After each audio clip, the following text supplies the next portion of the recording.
Okay, so today we're training legs. These next 4 to 6 videos that I do, I'm going to be speaking a lot more than I usually do.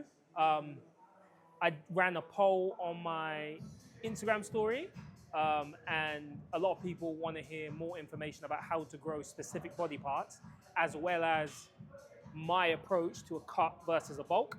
I'm going to deal with the cut versus a bulk thing later down the line. I'm going to focus on a series of 4 to 6 videos, like I say, explaining how to grow specific body parts. So today is legs. It's Monday, so it's the first session for me in my rotation. I run a bro split, so I do Monday, Tuesday, Thursday, Friday. So I will do a video for every single body part or every single session, and I will probably break out arms away from that, which will be video 5. And then if there's anything specific that I think will be worth elaborating on, then I'll take the time to do that as well. But yeah, today is legs. So before I get started, because once I get started, I still find it very difficult to talk to you guys for extended periods of time while I'm working out. So, right. Fundamentally, to begin with, legs legs and back, as opposed to chest, shoulders, and arms, it's imperative, in my opinion, that you have a mixture of compound and isolation movements. Because they're such large muscle groups and because they're so robust, they're so strong, they're so used to stress, they need more to break them down in order to grow. So if you just use isolation movements, you are going to be in the gym for twice as long, doing the same movement patterns over and over again just to get the micro tears you need to inhibit growth. So fundamentally, first things first, your session structure for legs needs to be centered around moving heavy weight with good form for moderate reps. So anything from 8 to 12. That should be the kind of marker. I don't feel like coming in and saying that every single exercise you do is going to be isolation and every single exercise you do is going to be high volume reps, so 15 to 20 or even more for some people, plus intensifiers. I don't think that's the best way to grow legs. I don't think so. You can do that if you are working around injuries or working around any sort of ailment, physical ailment that you may have. Let's say somebody who's had surgery on their hips. If you've got fragile hips, for example, you're not really going to want to put 200 kilo on your back to squat. You may want to focus on doing seated movements where you're in a fixed position and you're not loading too much on your lumbar, those sorts of things. I think those considerations are important to make before you start, which is why I'm talking to you guys now before I get into it, because these are things that you should already know before you pick your next exercise. You should know. You should know what your session is going to be and why it is that way.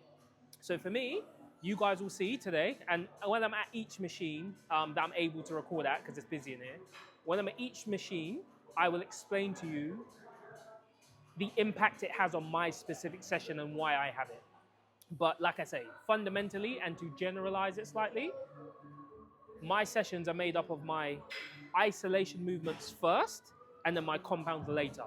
Now, for me specifically, I have had knee surgery on my right knee in the past, unrelated to the gym, but obviously it affects the gym. Also, my legs are very strong. So those two things don't really match because I have a compromised joint and compromised bone structure basically in my knee, but I have the strength of somebody who should be lifting, relative to my weight and height, crazy weight. I should be squatting some heavy stuff, which I do from time to time, but I can't run it consistently. So what I do is I isolate first, pre-exhaust the best I can, and then go into my compounds, and 180 kilo squat then feels like 220. That's kind of the effect that it has doing it ahead of time, the way I do it, because it's quite extreme. I probably do 5 to 6 exercises before I get to my compound. Now, there is merit to lifting heavier on your compound when you don't have it first in your session. So This isn't what I do, but this is a very good tactic to implement if you want to up your compound movement later in your session. Don't start with, let's just take squats. Don't start with barbell squats.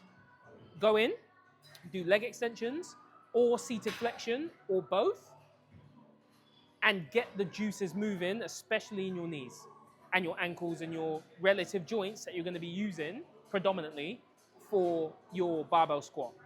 What that does is it primes your muscle ready to lift heavier weight and a more demanding movement all over. Just the squat pattern in general is just a more demanding movement all over.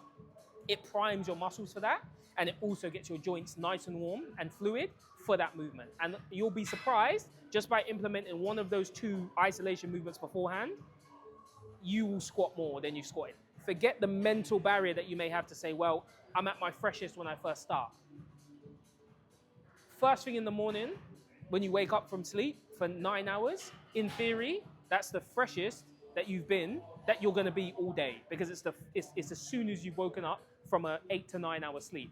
But I guarantee you, once you've woken up, you've had your coffee or whatever you do in the morning, you've had your breakfast, you've walked around the house aimlessly, and you've done a few bits and bobs. Some people, well, a lot of people shower in the morning and get everything flowing, get the juices flowing. You've brushed your teeth, you've done everything you need to do, and you get yourself ready. I guarantee you, only once you've done that routine do you feel ready to attack the day. It's the same premise as what I'm talking about with squats. You don't want to go in as soon as you walk in the gym. I come and do half an hour treadmill. As soon as you walk in off the treadmill, I don't want to go straight to put in 200 kilo on my back. That's just not what I want to be doing. I'd much rather get isolation movements in, prime my muscles, like I say, get everything nice and warm and ready to go before I start. I've also already done my stretches, which is a big consideration to make as well if you're trying to grow. Loose muscles, elasticated muscles are better in exercise, better in performance, and they also grow bigger. So without getting too scientific on things, because I don't like to do that, the more blood you can pump into a muscle, filling up your blood vessels, the better, because it means that you have a capacity for more blood in your muscle, which means at the very least, your pumps will be better. And when you go on stage, when you're in the gym, all those sorts of things, you're going to have a chance to pump, you're going to look bigger. So in those specific scenarios, that is very, very beneficial. In terms of recruiting new muscle tissue, having muscle that operates like an atrophied muscle, i.e. never stretching, and you're always stiff and tight and everything feels uncomfortable, like I've already said, both for performance and both for muscle growth and hypertrophy, it's not beneficial. Right, that's as scientific as I'm gonna get, because I don't enjoy speaking like this. I enjoy explaining things simply and using analogies like I did about bed rest to explain what it is I'm doing, because I want everybody to understand, not just people who have foundational knowledge of what I'm talking about. Because 9 times out of 10, the people watching, i.e. you guys, you're not high-level coaches who already know what you're talking about. The people watching this video are people who don't necessarily understand the fundamentals of fitness and working out, and especially to the level that I train at. So I need to explain it in a way that I hope you guys understand. So yeah, enough science talk. Fundamentally, like I say, just to summarize before we get started and I get going, you need a mixture for leg day and for back day. But yeah, for leg day today, you need a mixture of both compounds and isolations. In my specific scenario, I will be running through virtually all of my isolation movements, virtually, and then hitting my compound movement, which I'm not sure what it'll be today. It will either be I'll either do a leg press today for the first time in a long time for my main compound movement, or I will do a pendulum squat. My knees are a little bit sore, nothing crazy, but a little bit sore. So I'm just being a little bit wary because I'm very close to deload week anyway. So I'm not chasing numbers at this point. My numbers, strength-wise, are very, very good at the moment. So I don't want to jeopardize my long-term progression by injuring myself today, forcing it. I don't need to. So yeah, let's get started. I'm going to do abductors and adductors, which I probably won't record simply because it's boring. You don't want to see me do that. And 2, it's busy in here, and that is in quite a tight area. So to set my camera up and stuff is a little bit difficult. But I will show you my leg extensions and my hamstring curls. I don't know if I'm going to do them laying or seated yet. And then, yeah, we'll catch up then.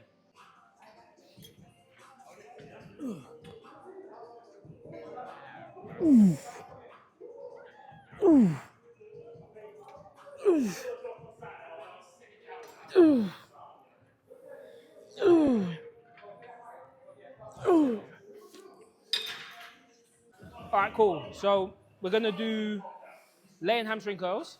So I start with laying hamstring curls because the compound today is going to be hamstring focused. So I try to keep my first hamstring isolation movement as far away from my compound as possible, just to give it enough rest. So we'll do this, and then we'll move on to leg extensions, assuming it's free. Then we'll do calves, because I've already done abductors and adductors. And then we'll move on to our compounds. So key consideration with isolation movements in your leg sessions in general will be you need to go to failure. So yes, I'm doing my isolation movements before I get to my compounds. That doesn't mean you leave effort in the tank. You leave gas in the tank. The goal is do 3 solid sets of 8 to 10 reps and keep intensity as high as possible and make sure you're doing it like it's your last exercise. We're not here to play about with any movement. None of these movements are throwaway movements. Everything I do, I try to get 100% benefit from doing it. Otherwise, it's a waste of time. Um, yeah, enough talking. Let's do this. Ooh. Ooh. Ooh. Ooh. Ooh. Ooh. Ooh. Ooh. Ooh. Ooh. Okay. I feel strong on that today, even though my hamstrings are fatigued. Ooh. Ooh. Ooh. Come on. Ooh. Ooh. Ooh. Ooh. Ooh. Ooh. Ooh. Ooh. Ooh. Ooh. Ah. Shit, I know. Ooh.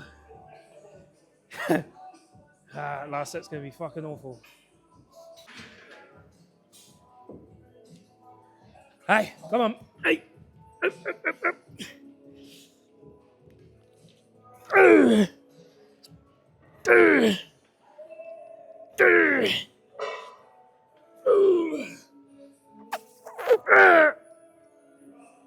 Ooh.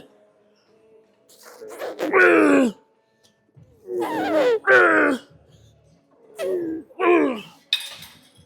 Woo! Almost stacking that. I'm buzzing with that. I'm buzzing with that.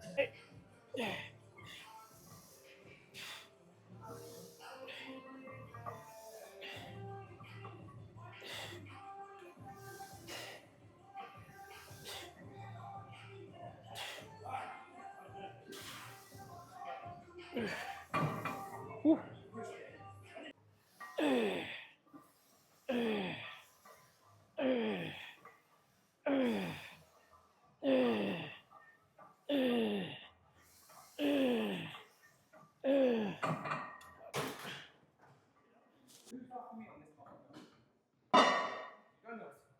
Whew.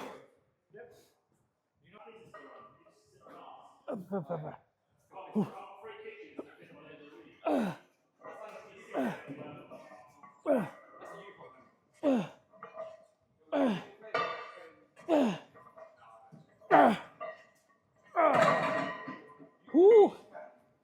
Jesus.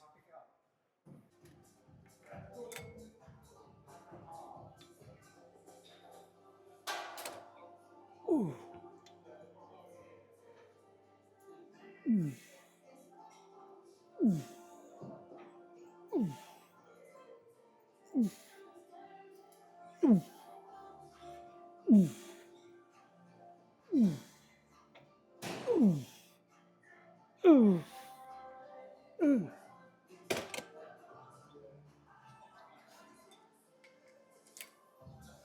Ooh. thing about calves, yeah, I grew my calves doing higher volume and up to my frequency slightly because that's what Lee Haney said to do. Now, a big reason as to why I've listened to him is because black guys, generally speaking, we don't have big calves genetically starting off, yeah? Yes, they grow, but we have to work particularly hard and consciously at them for them to grow. So I followed that philosophy for 3-4 years, training calves consciously, and they've grown. They've come up significantly along with the rest of my legs, which is fantastic because my legs are big. I like to try different things so that I can say whether they do or don't work, yeah?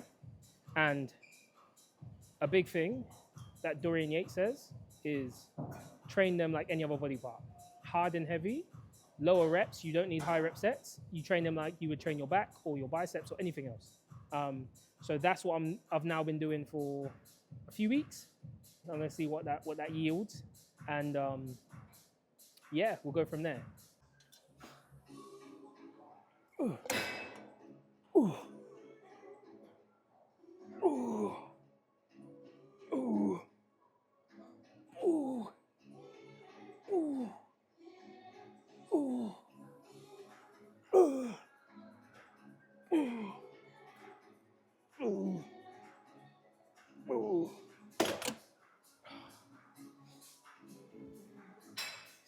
Ooh. All right, so I was gonna do pendulum. It felt really uncomfortable, and I can feel a ever so slight pain in my quad, and that's separate from obviously the soreness in my knees. So I've decided to go to a barbell squat, and the reason I've decided to go to a barbell squat is because I can change my foot positioning to accommodate for the pain in my quad. Like I said before, my knee pain isn't so bad where I would consider it an injury. It's just a bit sore.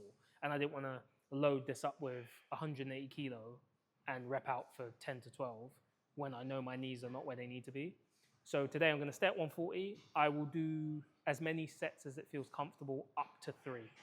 So I'm going to do definitely 1 set for 8, assuming that obviously I feel fine. Then I'll do another set for 8. And then if the third set feels good, I'll do a third set. If it doesn't feel good, then I won't do it. The principles associated with your compound movement for your session will be, are you trying to focus on your quads, so anterior? Are you trying to focus on your hamstrings, i.e. posterior? Or are you just trying to get all around development? That will determine what exercise is best for your compound movement in your session. So if I was doing an anterior focused leg day, I'd do hack squat. Because I'm doing a posterior focused leg day, it was either going to be pendulum or it was going to be a barbell back squat, because you inherently drive through your knee, through your heels and throughout your hamstring more so. If you are going to do a leg press, for example, there are 4 cues that are incredibly important. Yeah, you can apply these cues not anywhere. You can apply 2 of these cues on anywhere, but 2 of them you can't. So the 4 cues they're all pertaining to foot positioning. So the further forward you put your feet, the more hamstring you're going to involve. You're taking out quad drive because your leverage is not directly positioned over your quads. So you're taking out some quad drive, you're going to be doing more hamstring. The further back you put your legs, you're going to be driving way through your quads way more. So they're the first 2. So feet forward, feet back. Feet wide and feet narrow. So wide foot position, you're going to be working adductor, so the inside of your legs, and close foot position, you're going to be working the outside quad sweep. So on a barbell back squat, me personally, I want to work adductor and I want to work hamstring or posterior.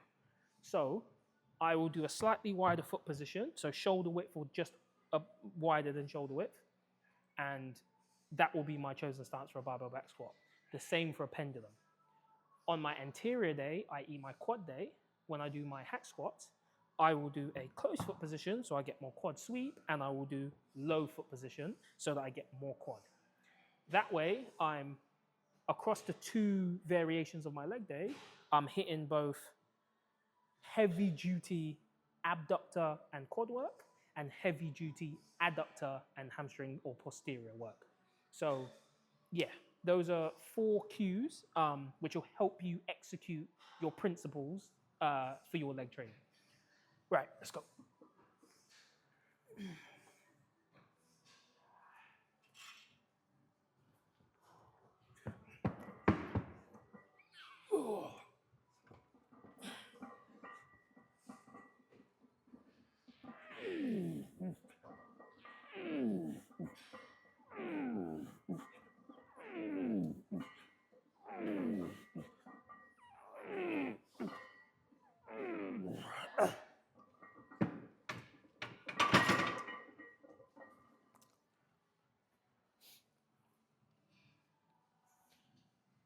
I'm not gonna lie, that felt very uncomfortable. And I am experienced enough and intelligent enough to know that it is not worth doing another set on that. Knees felt fine. That pain here, don't know what it is. I'm gonna rehab it after this.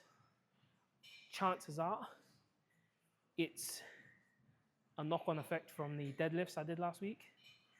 I went for a PR attempt, or I went to match a PR attempt at 8.5 kilo body weight lower than the last time I did it last week. And I must admit, my CNS is, yeah, it took a battering, to be honest. My sleep since then has been poor. And recovery-wise, it's been very, very tough. It's been very difficult. And because I'm in my recovery phase, I'm not just going to throw in a bunch of extra calories to assist in my recovery, because I have very specific goals for the next few weeks. So yeah, I'm going to unrack this and we'll move on to, oh, actually that'll be it, because the movement that I would typically finish on is going to affect my quad anyway. So we're going to skip that today. It was a good session, all things considered. I think it was a good session anyway. Yeah, all things considered, coming into the session with aches and pains and stuff, which I do experience from time to time, but I'm glad I'm feeling it when I'm feeling it. I'm very close to what should be a deload week anyway. I'm 10 days away from my deload, so I just need to make it to that finish line, relax, let my body recover properly, fully. I'm gonna take time off of the gym completely, which I don't usually do, but because I'm gonna be on holiday, I'm gonna make sure I do that. So yeah, I'll take the week just to recover, soak up some sun in Dubai, relax with the family, all that sort of thing, and then come back stronger, healthy, fit, ready to go. So between now and then, it's just about not getting injured, basically. Just doing the best I can with what I've got, and yeah, moving forward. So yeah, to summarize, to wrap up, legs, to grow your legs, you want to be accurate, but you don't want to isolate too often. You want to be accurate in your training, but you want to make sure that you're covering a wide range of movements in one movement, i.e. compound movements, yeah? Because otherwise you're going to be in the gym for twice as long, like I said at the beginning, and it's unnecessary. You're going to end up isolating every individual part of your quad, every individual part of your hamstring. It just isn't, yeah, you don't need to do that. You can come in, you can isolate, you can pre-exhaust, and then you can come onto a heavy duty compound movement, or you can maybe do one isolation movement at the beginning just to get things warm and moving and fluid, and then come to your compound movement. I wouldn't recommend starting with your compound movement as your first exercise. I just don't think it's the best way to get most out of that movement. So I'm not going to recommend that. I just don't think it's the right way to do things. And I also wouldn't put my compound movement dead last. Today it's dead last, obviously, because of my quad pain. But typically speaking, I would do another movement after this, which was supposed to be a Jefferson squat or a leg press. Today I was going to do a leg press because I don't usually leg press. Today I was going to do a wide stance leg press with my foot position high, just so I can drive more isolation through my hamstring and adductors. But yeah, because of the pain in my quad, I don't want to do that. I'm just going to leave it till next week, and we'll do it on the anterior day. But yeah, make sure that your exercise selection is focused specifically to the goal you're trying to achieve for the day. Don't just come in and throw a bunch of movements in and say, all right, that's a leg day. You should have a plan. Again, don't overanalyze it. Don't feel like, all right, I need to do this at this angle because this and this and that. There are very simple cues, like the 4 cues I spoke about. There are very simple cues as to, right, this is a general guideline as to how I'm going to best execute this movement to focus on this part of my leg. That's all you need to think about.